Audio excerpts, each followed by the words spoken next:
Now, from the Columbia Basin, your local news source, this is iFIBER 1 News, presented in high definition. The #1 source for real-time local news, local sports headlines, and our very own Weather Center forecast covering the entire Columbia Basin. With your iFIBER 1 News team, reporting news in real time as it's happening. From the iFIBER Communications HD broadcast studio in Ephrata, Washington, this is iFIBER 1 News, and it starts now.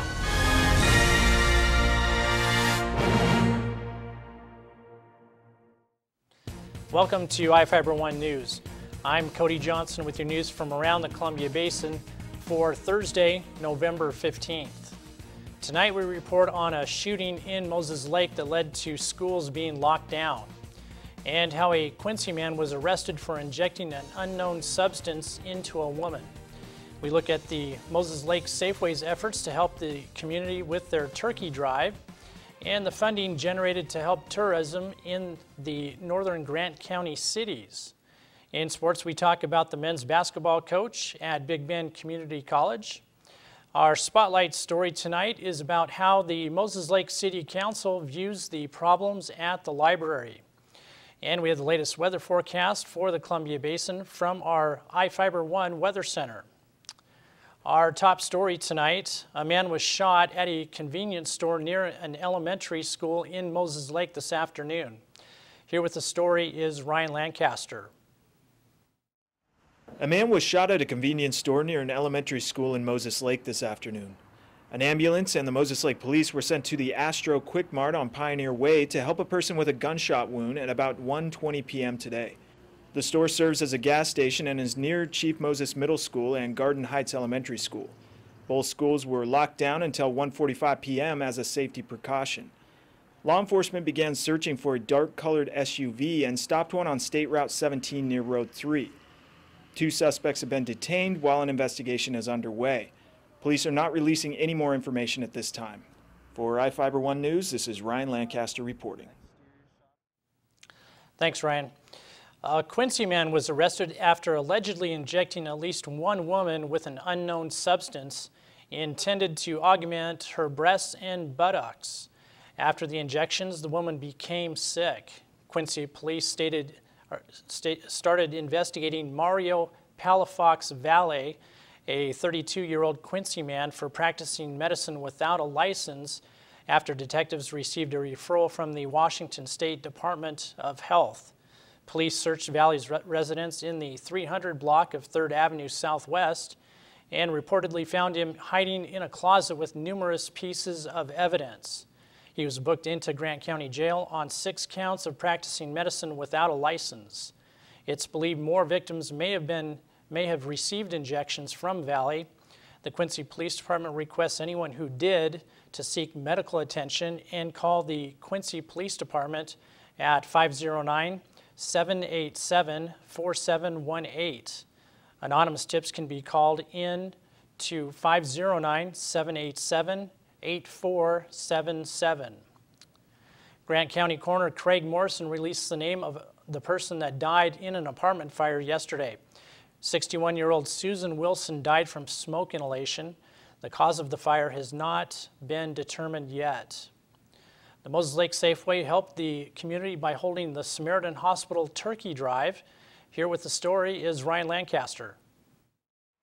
Samaritan Hospital is holding its annual turkey and canned food drive this weekend in front of the Moses Lake Safeway store on Pioneer Way. About 60 employees are expected to volunteer roughly 190 hours to the cause so that people in the Moses Lake and Warden communities don't have to go without this Thanksgiving. Hospital employees Donna Weber and Ray Leanne Baker started collecting food and monetary donations today. We'd like to get a turkey in every oven this year. Volunteers will be at the door from 10 a.m. to 6 p.m. Friday and Saturday. They'll have prepackaged donations available at the door, with all proceeds going to the Moses Lake Food Bank. The goal this year is to collect at least 500 turkeys. Samaritan Hospital employees have been holding a turkey and canned food drive for 11 years now. For iFIBER 1 News, this is Ryan Lancaster reporting.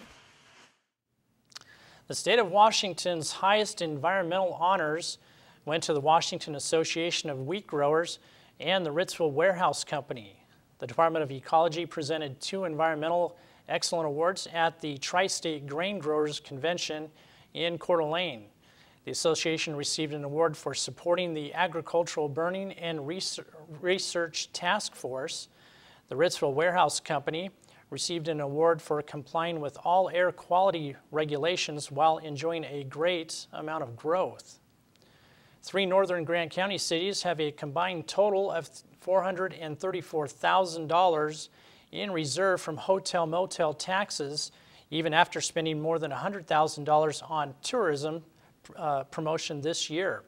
According to the Star newspaper, Electric City has $197,000, Coulee Dam has $141,000, and Grant Coulee has $96,000.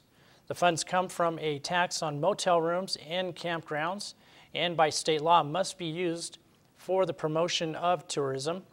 Electric City spent about $30,000 of the fund this year on advertising and support for area rodeos and North Dam Park and Event Center. Coulee Dam spent about $48,000 this year in tourism dollars on a range of advertising and tourism-related events.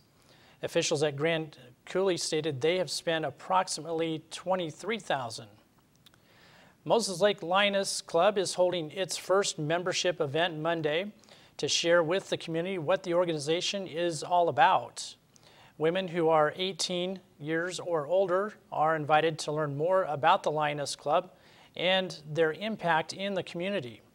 Lioness Club President Mary Mayo said she always looks forward to welcoming new members to help the club give back to the community. The event begins at 6:30 p.m. at the Emmanuel Lutheran Church at 1020 A Street in Moses Lake. Anyone interested in attending must contact the group by email at info@lionessclubmoseslake.com or by calling 509-770-1698.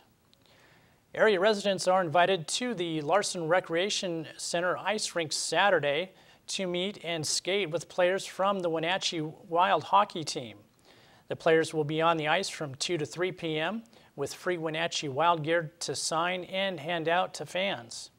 For more on the Wenatchee Wild, visit wenatcheewild.com or ask for a game schedule booklet at the ice rink. The rink is located at 610 South Yakima in Moses Lake. A silent auction at the Soap Lake Library ends Thursday at 7 p.m. People can sign up for a bidding number at the front desk in the library. The library is hosting a live auction tomorrow night from 5 to 7 p.m. with light refreshments, and the Soap Lake Mayor, Raymond Gavell, serving as the auctioneer. The auction support the Friends of the Soap Lake Library. For more information, visit soaplakeforlocals.com. The State Department of Corrections is looking for more people with arrest warrants.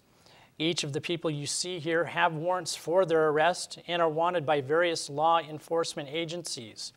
If you see any of these individuals, the DOC asks that you not attempt to detain or apprehend them, but to call police. You can also call the Department of Corrections at 509-764-6180 during the day or 509-762-1160 after 5 p.m. We'll be right back after these messages with the latest from our iFIBER 1 Weather Center.